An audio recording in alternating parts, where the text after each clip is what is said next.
Swachh Bharat mission ಹಂತ 2ರ ಮಾರ್ಗಸೂಚಿಗಳನ್ವಯ ಗ್ರಾಮ ಪಂಚಾಯತ್ಗಳ ವ್ಯಾಪ್ತಿಯಲ್ಲಿ ದ್ರವ ತ್ಯಾಜ್ಯ ನಿರ್ವಹಣೆ ಕುರಿತ ತರಬೇತಿ ಕಾರ್ಯಾಗಾರಕ್ಕೆ ಜಿಲ್ಲಾ ಪಂಚಾಯತ್ ಸಿಇಒ ಡಾಕ್ಟರ್ ಕುಮಾರ್ ಅವರು ಚಾಲನೆಯನ್ನ ನೀಡಿದರು.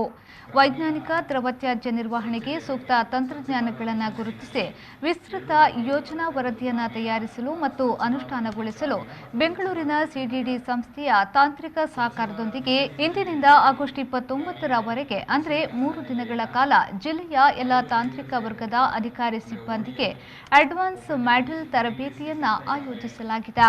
ಗ್ರಾಮೀಣ ಸ್ವಚ್ಛತೆ ಬಗ್ಗೆ ಸ್ವಚ್ಛ ಭಾರತ್ ಮಿಷನ್ ಅಡಿಯಲ್ಲಿ 2 ವಿಭಾಗಗಳು ಬರುತ್ತೆ. ಒಂದು ಗ್ರಾಮೀಣ ಸ್ವಚ್ಛ ಭಾರತ್ ಮಿಷನ್ ಗ್ರಾಮೀಣ ಮತ್ತು ಸ್ವಚ್ಛ ಭಾರತ್ ಮಿಷನ್ ನಗರ.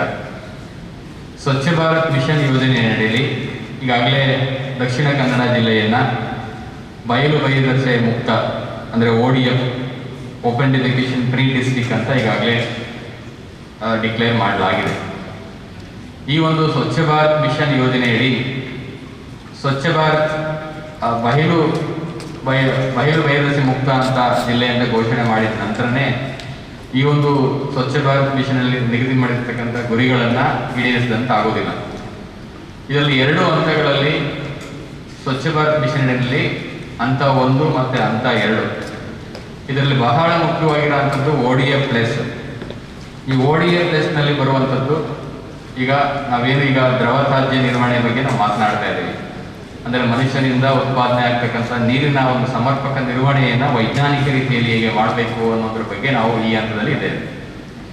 ಈಗಾಗಲೇ ನಮ್ಮ ಜಿಲ್ಲೆಗೆ ಸಂಬಂಧಪಟ್ಟಂತೆ ನಾವು ಹೇಳೋದಾದರೆ ಸುಮಾರು 223 ಗ್ರಾಮ ಪಂಚಾಯತಿಗಳ ಪೈಕಿ ಈ ಒಂದು ಮನೆಯಿಂದ ಡ್ರೈ ವೇಸ್ಟ್ ಕಲೆಕ್ಟ್ ಮಾಡಿ ಸ್ವಚ್ಛ ಭಾರತ್ ಮಿಷನ್ ಅಡಿನಲ್ಲಿ ನಾವು ಸ್ವಚ್ಛ ಸಂಕೀರ್ಣ ಘಟಕಗಳನ್ನು ನಿರ್ಮಾಣವನ್ನು ಕೂಡ ಮಾಡಿದ್ದೇವೆ. ಅದರಲ್ಲಿ ಸುಮಾರು 100ಕ್ಕೂ ಹೆಚ್ಚು ಗ್ರಾಮ ಪಂಚಾಯತಿಗಳಲ್ಲಿ ಈಗಾಗಲೇ ಕಸ ಸಂಗ್ರಹಣೆ ಪ್ರಾರಂಭವಾಗಿದೆ. ಈಗ ODF ಪ್ಲಸ್ 1ನಲ್ಲಿ ನಾವು ಡಿಕ್ಲರೇಷನ್ ಮಾಡಿದ ಪ್ರಕಾರ ಈಗಾಗಲೇ ಎಲ್ಲ ಗ್ರಾಮ ಪಂಚಾಯತಿಗಳಲ್ಲೂ ಕೂಡ ಕಡ್ಡಾಯವಾಗಿ ಒಣ ಕಸವನ್ನು ಸಂಗ್ರಹ ಮಾಡುವಂಥ ನಿಟ್ಟಿನಲ್ಲಿ ಕ್ರಮವನ್ನು ಕೈಗೊಳ್ತಾ ಇದೆ. ಈ ಸಂದರ್ಭದಲ್ಲಿ ಸಂಪನ್ಮೂಲ ವ್ಯಕ್ತಿಗಳಾಗಿ ಶ್ರೀಮತಿ ದಿವ್ಯಾ ಮತ್ತು ಚಾರ್ಲ್ಸ್ ಹಾಗೂ ಸ್ವಚ್ಛ ಭಾರತ್ ಮಿಷನ್ ಯೋಜನೆಯ ಜಿಲ್ಲಾ ಸಮಾಲೋಚಕರು ಉಪಸ್ಥಿತರಿದ್ದರು.